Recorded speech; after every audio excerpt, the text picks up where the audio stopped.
Alors pour démarrer, eh bien, ce qu'on va faire, c'est on va importer une image dans notre document Inkscape.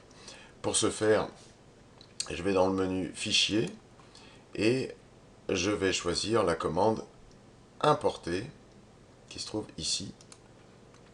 Et là, j'ai une fenêtre qui s'ouvre et qui me permet de naviguer sur mon disque dur ou sur mes disques durs comme je l'entends.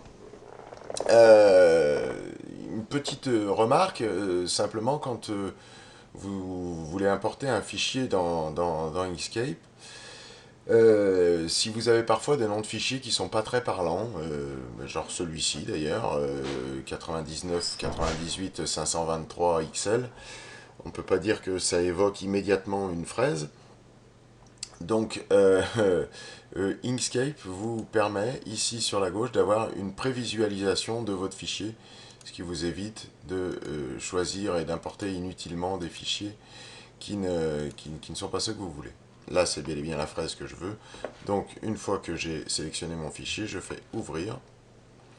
Cette commande liée ou incorporée, je l'ai déjà expliqué dans un autre tuto, donc j'y reviens pas.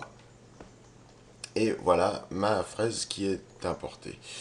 Elle est énorme, donc je fais CTRL et avec la roulette de ma souris, je vais faire un zoom arrière, ce qui va me permettre, toujours en maintenant la touche CTRL enfoncée, de la redimensionner proportionnellement à la taille de ma page.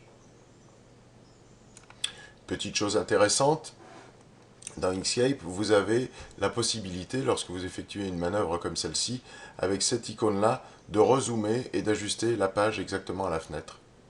Voilà, ce qui vous la remet comme il faut dans la page. Voilà, donc mon fichier est importé.